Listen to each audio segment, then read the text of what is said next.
Allahabad high court के न्यायाधीश यशवंत वर्मा की मुश्किलें बढ़ना तय है। सबसे बड़ा सवाल है कि अब जस्टिस वर्मा का क्या होगा।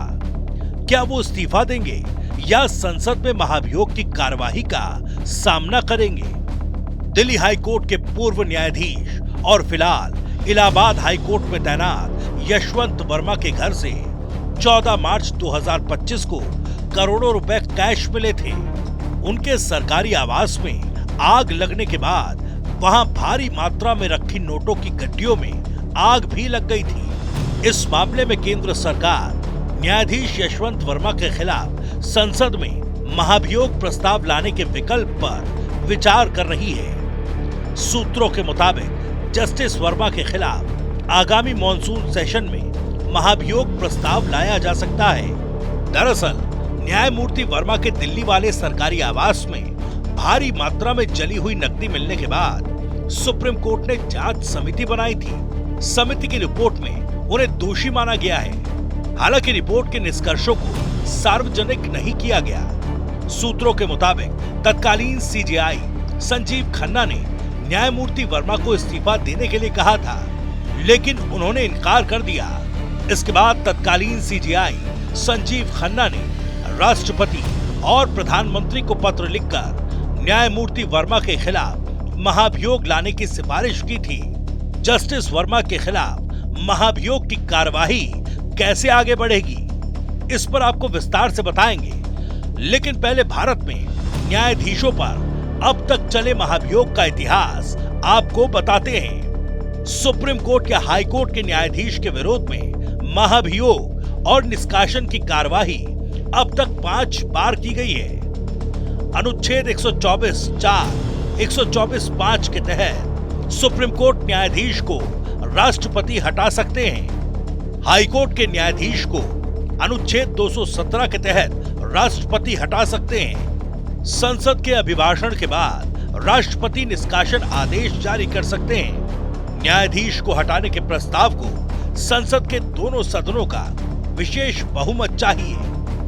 विशेष बहुमत यानी सदन की कुल सदस्यता का बहुमत होता है। साथ ही सदन में उस विशेष दिन मतदान में कम से कम 2/3 सदस्यों का बहुमत होता है। वी रामास्वामी जे पहले न्यायाधीश थे जिनके खिलाफ महाभियोग लाया गया था। 1993 में न्यायाधीश वी रामास्वामी के खिलाफ महाभियोग प्रस्ताव लोकसभा में लाया गया, लेकिन रामास्वामी के खिलाफ आवश्यक 2/3 बहुमत हासिल नहीं हो पाया। 2011 में कोलकाता हाईकोर्ट के न्यायाधीश सौमित्र सेन जे के खिलाफ राज्यसभा में महाभियोग प्रस्ताव पारित हुआ। महाभियोग प्रस्ताव पारित होने के बाद सौमित्र सेन ने इस्तीफा दे दिया। सौमित्र सेन पहले न्यायाधीश थे जिन पर उच्च सदन ने कदाचार के लिए महाभियोग चलाया। 2015 में गुजरात उच्च हाईकोर्ट के न्यायाधीश जेबी पादरीवाला के खिलाफ महाभियोग नोटिस पेश किया गया।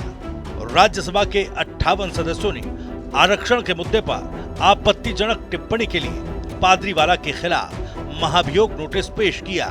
2015 में न्यायमूर्ति एस.के. गेंगले को हटाने की मांग करने वाला प्रस्ताव आया था।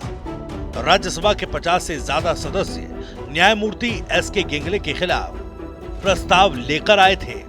न्यायमूर्ति गेंगले पर ग्वालियर के पूर्व जिला एवं सत्र न्यायाधीश के यौन उत्पीड़न का आरोप था। जांच समिति ने गेंगले के खिलाफ यौन उत्पीड़न के सबूतों को अपर्याप्त माना, जिसके बाद प्रस्ताव गिरा दिया गया। 2017 में आंध्र प्रदेश और तेलंगाना हाई कोर्ट के न्यायाधीश सीवी नागार्जुन रेड्डी जे के खिलाफ महाभियोग प्रस्ताव लाया गया।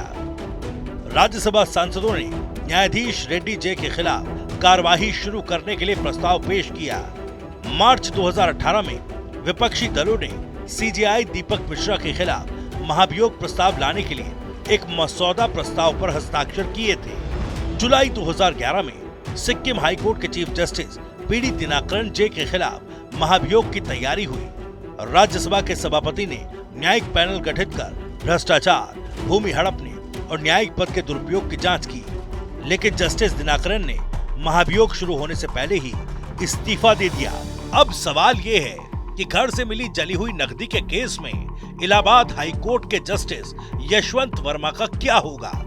सूत्रों के मुताबिक न्यायमूर्ति वर्मा के पास सबसे पहला विकल्प यह है कि वो खुद इस्तीफा दे दें। अगर वो ऐसा नहीं करते हैं तो उनके खिलाफ संसद में महाभियोग प्रस्ताव लाना सरकार के पास सबसे स्पष्ट विकल्प होगा। संसद का मॉनसून सेशन जुलाई के दूसरे हफ्ते में शुरू होने की संभावना है। अगर सत्र शुरू होने से पहले जस्टिस वर्मा इस्तीफा नहीं देते तो उनके खिलाफ सदन के दोनों सदनों में महाभियोग प्रस्ताव लाया जाएगा।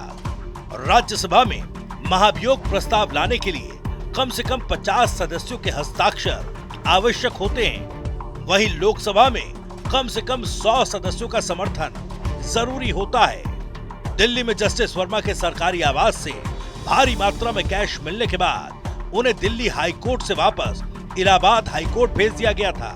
हालांकि इस मामले के बाद से उन्हें न्यायिक कार्य से अलग रखा गया। अब देखना ये होगा कि क्या जस्टिस वर्मा खुद इस्तीफा देते हैं या महाभियोग के तहत हटाए जाने का इंतजार करते हैं।